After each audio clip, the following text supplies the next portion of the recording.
Hi, I'm iKhoN. Sitting here with Royalite today. How you doing? Good. Thank you for having me. Start out with a little bit of like a background story. Who you are, where you come from, what you do.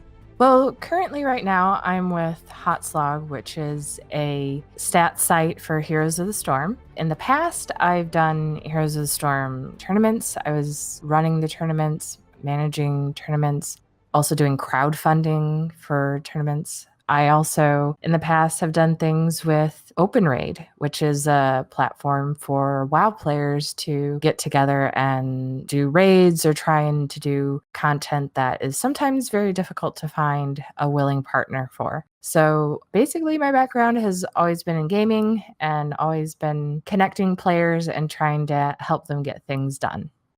Online you go by Royalite. Is there any special meaning behind your handle? Growing up, my brother played a lot of Counter-Strike, and I believe it was 1.2 was when we were playing that. And he went by the name Royal Assassin. And I always liked the name Royal. It was also my school mascot was the Royals. And so I wanted to take the name, but I wanted it to be unique. And I thought, okay, I'll tack something on the end there. And I kept thinking, what could I do? Some ideas. And then I was like, like Cool Whip. They have Cool Whip Light. How would I add light, like diet light? So I went with Royalite, and I thought I was so clever. I was like, I came up with this name. No one has this name. And then I find out that it's a Canadian gas company that went out of business. There's the Royalite typewriters and the Royalite or not SUVs, RVs. So I wasn't as unique and clever as I thought, but still, it's a fun name to go by. It's unfortunate. At least it's nothing super ridiculous. At least it's something cool like RVs and gas. Yeah, gas companies. Most of your past has been in Blizzard games. Have you done anything else or just been pretty much Blizzard focused? Well, actually, I got involved in quite embarrassingly a Chinese MMO called Conquer Online, and I started involved in the community then. This was kind of like my first entry into this sort of arena, and I became the head moderator of their forums. It was an extremely active forum.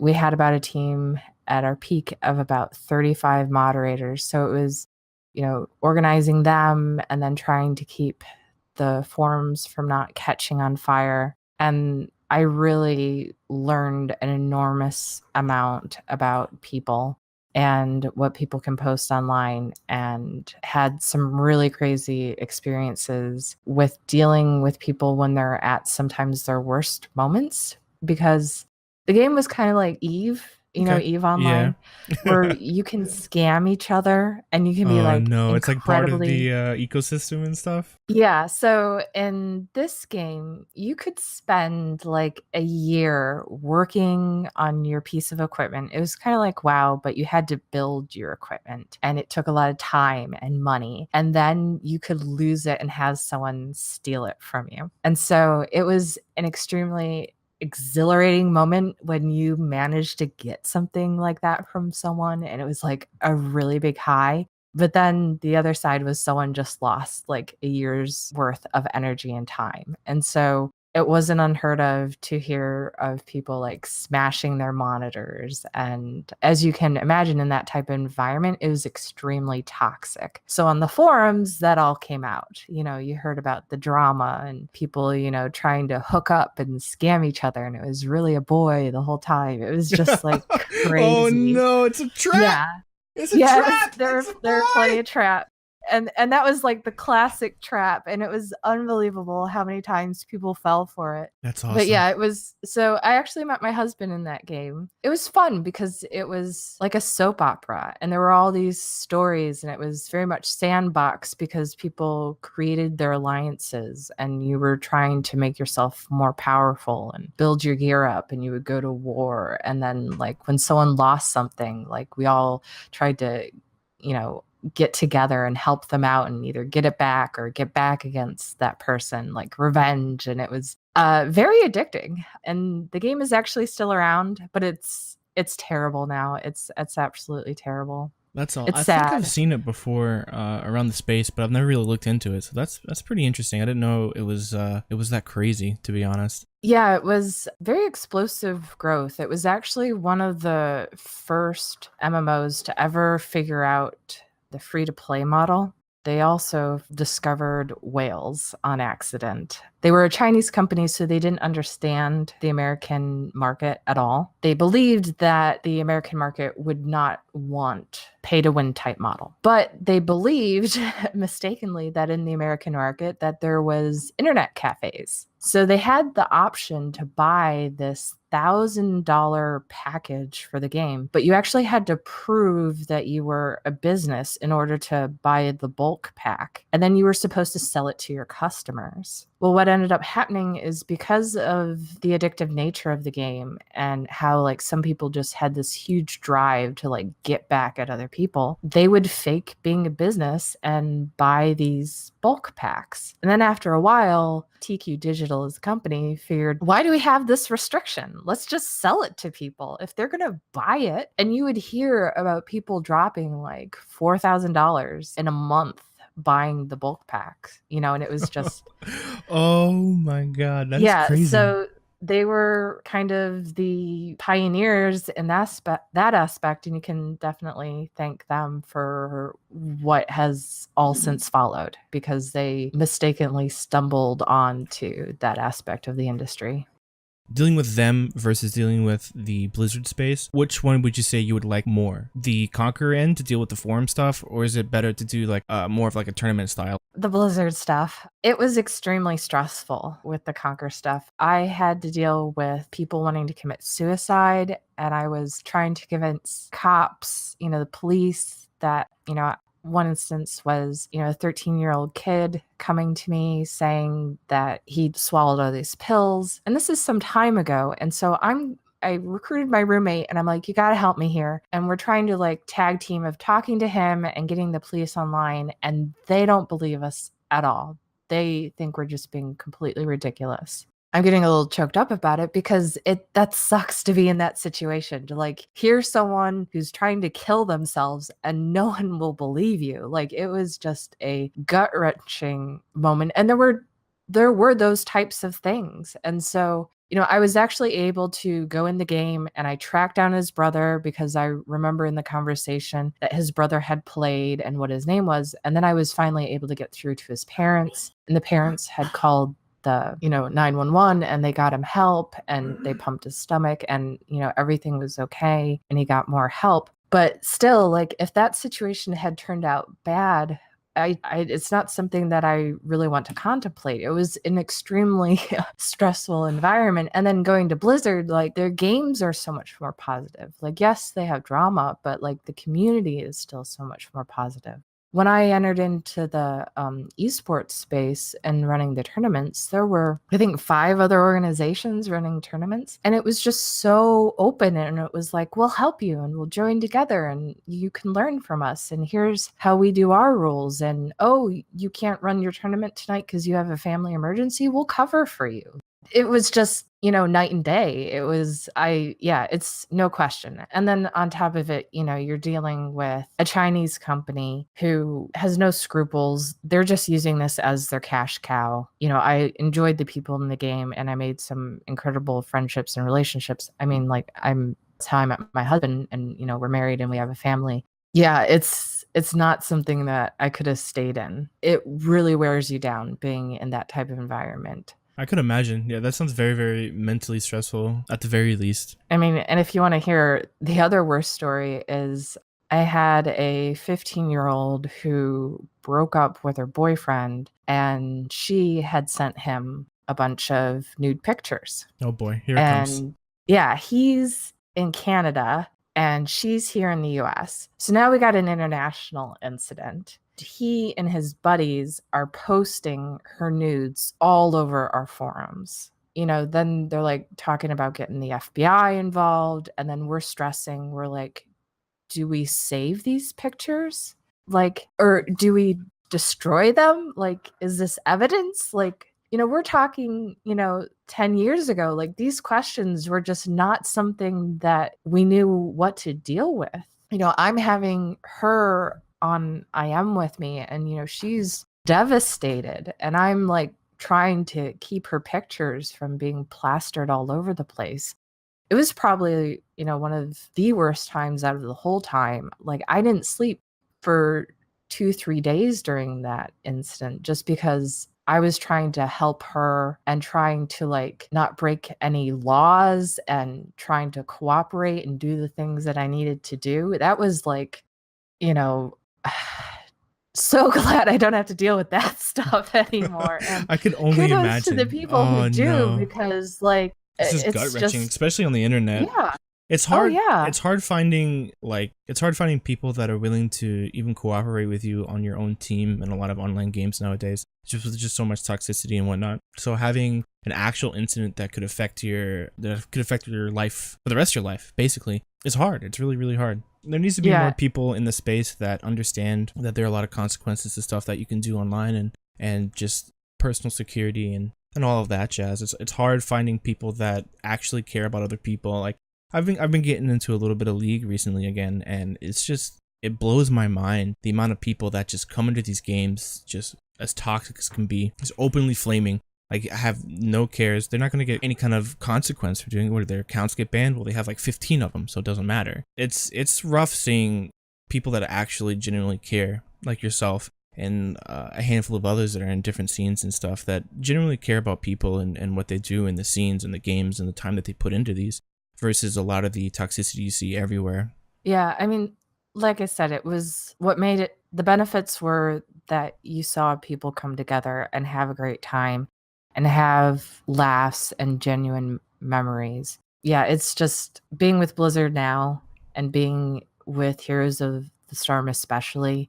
It's just so inclusive. People are so much more open. I tried to get involved in another game, and I won't say which game, but to expand into that scene and to try and run tournaments.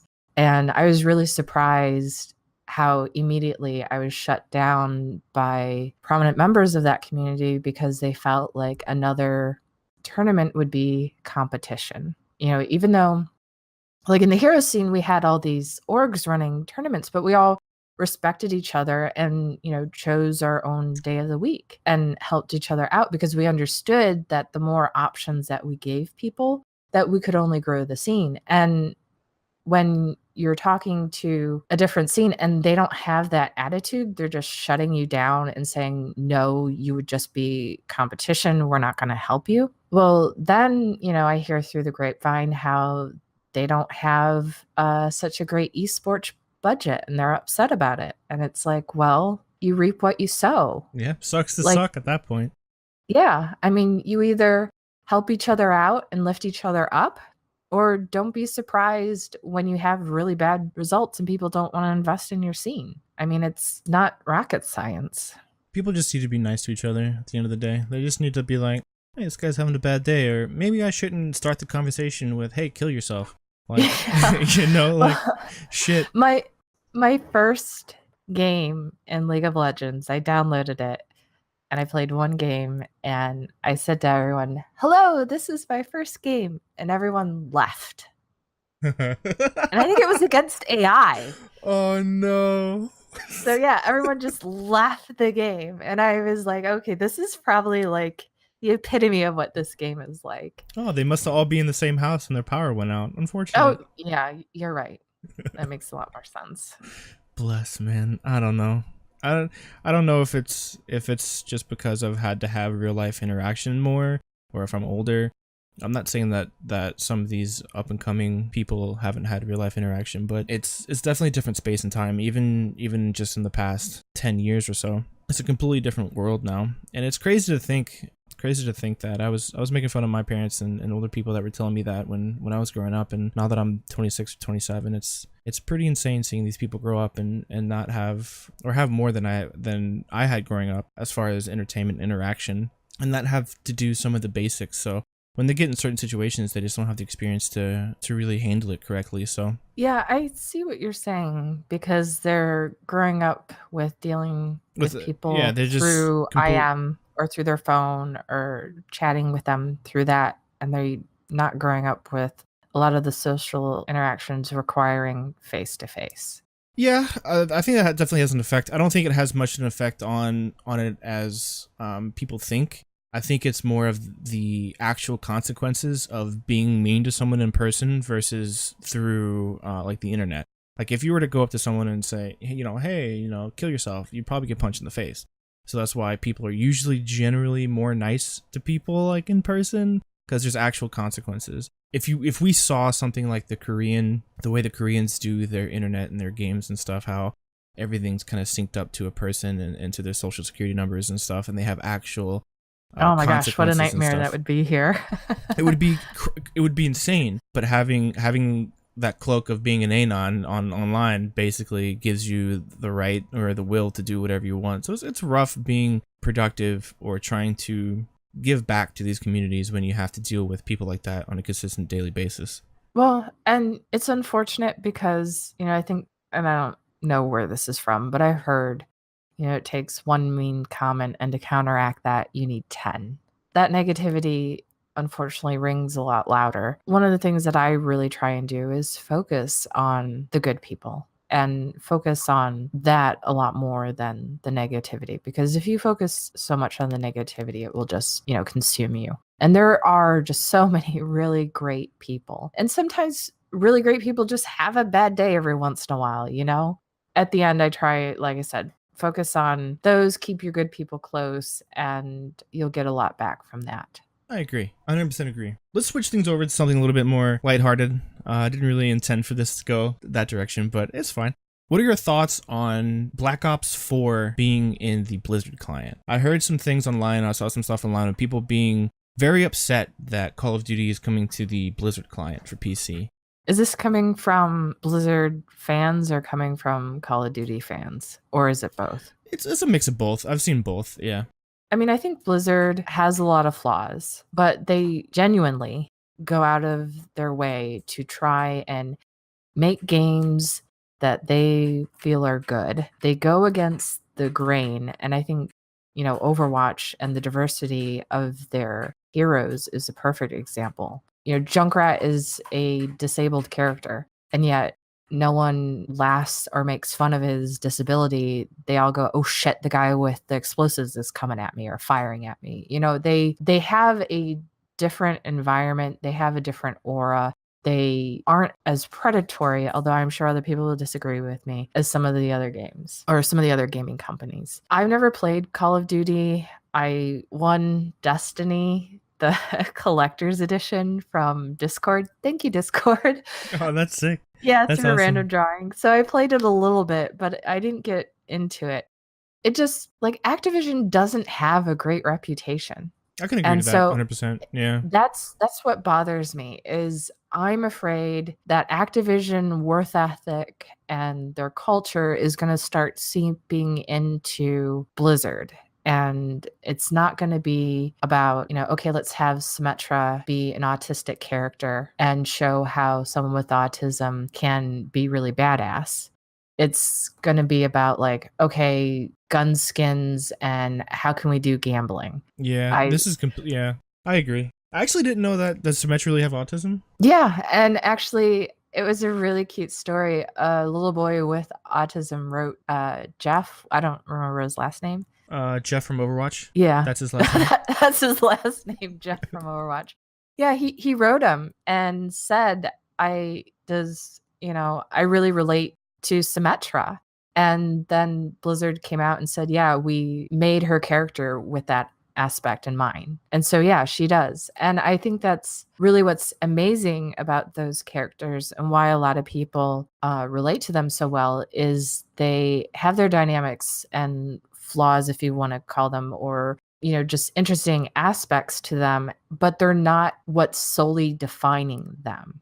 So in the case of Symmetra, she's autistic, but you don't ever see anywhere or any mention of it. But autistic people see her and recognize those traits. It's very empowering to have these really badass characters that are blowing and killing and being successful and superheroes, they're identifiable and people can relate to them.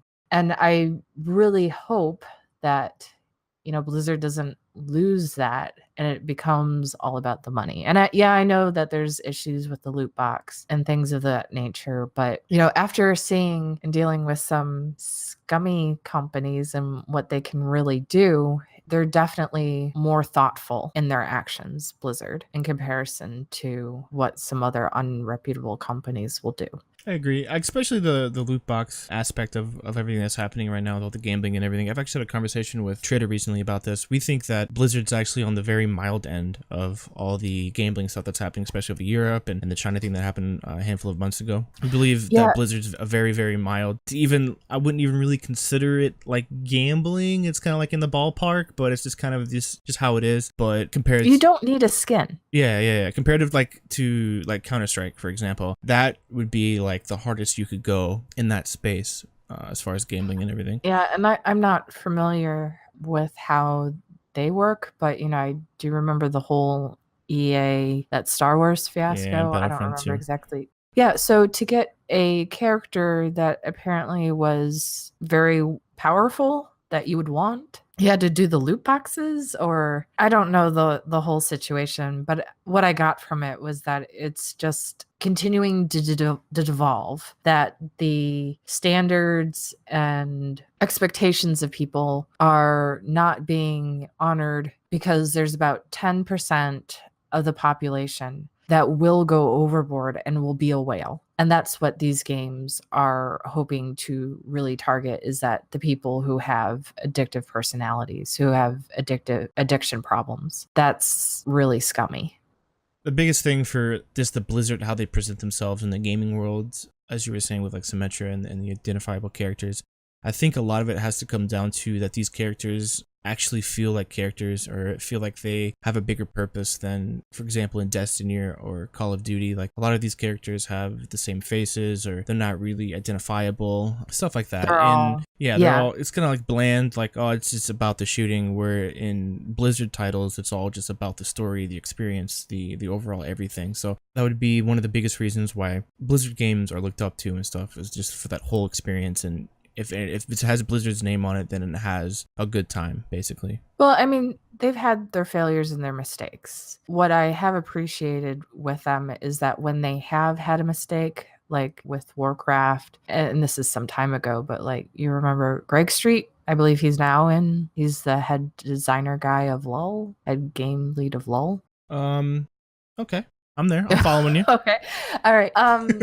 Sorry. He was very not familiar. open with communication, and he would admit that there was a mistake. We messed up. We experimented with something. It didn't work out. And to try and use a Heroes of the Storm example, because that's where I come from a lot, even though we've been talking about a lot of other different things, is, you have Heroes of the Dorm. They ended up making a partnership with Facebook to stream the whole tournament and everything exclusively on Facebook, which, is, you can imagine, didn't work out so well. People were like, I don't want my grandma, to know about me watching Heroes of the Dorm.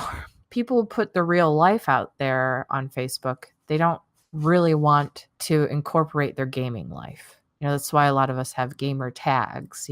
We sometimes keep those a little bit separate for employment, or you don't want your family to nag about how much you game, or however.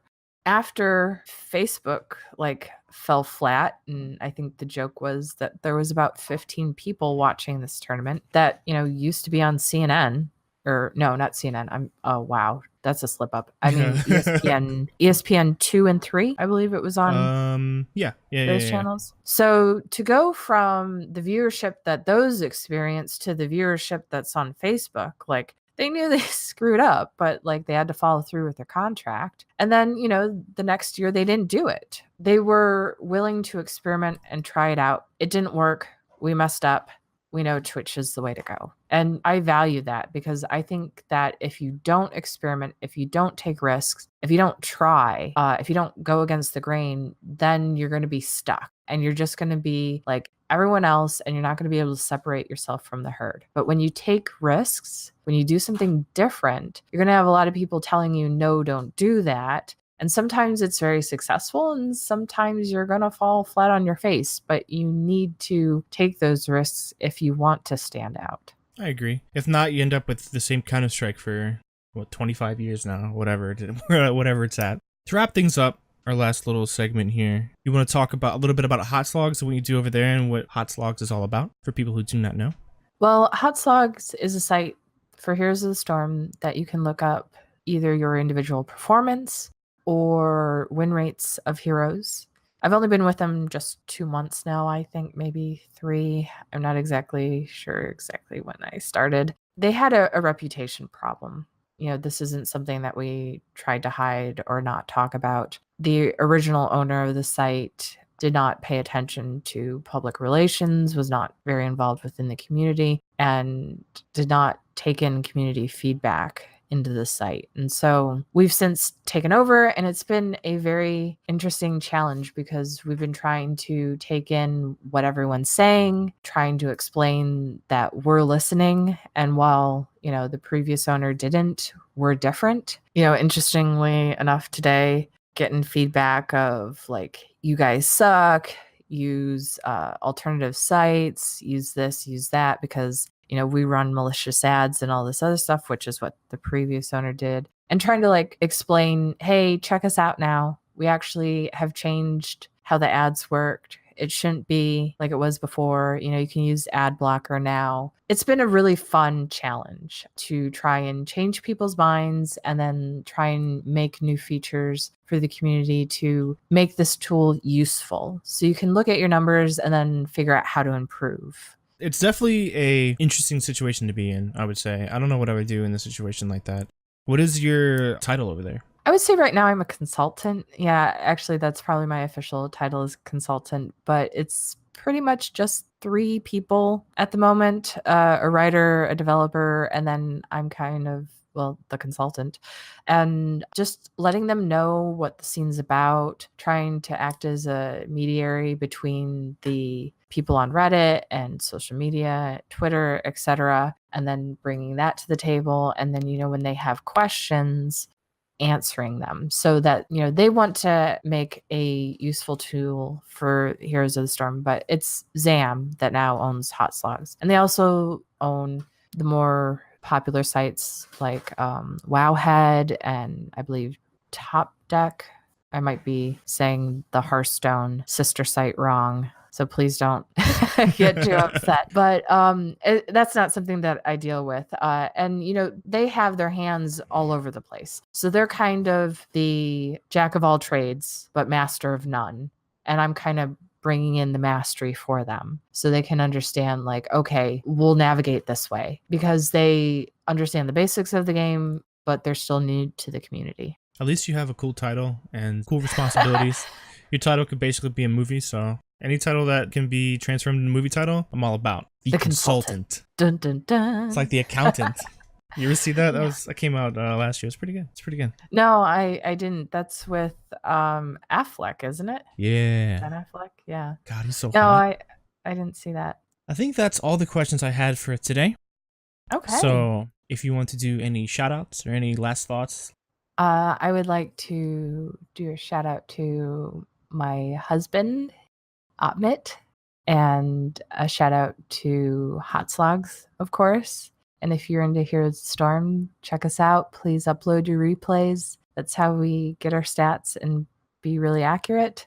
I also like to do a shout out to Heroes Hype. That's the tournament organization that I was involved with. They're great people. And then I'd also like to do a last shout out to the Heroes of the Storm Blizzard people, because they are really phenomenal people and they share the passion that the community has with the game. We're small, but we're a really great group to be around. And the game is just a really fun, awesome game. And it's unfortunate how it had a really rough start in the beginning. And so now people kind of discount us for, I think, unfair reasons. But definitely it's a blast to be in this scene. It can take a little bit of time, but you'll get there. Especially with you on the case. Okay, thank you. What did you say your husband's name was? Otmit. It's actually Timbo spelled backwards. His real name is Tim. Oh, okay. I thought it was his actual name, and I was like, dude, that is No. such a sick name. Where do I get one like that, please? I was about to call Mom and be like, Ma, you fucked up. All right, guys. Well, that's it for today. And until next time.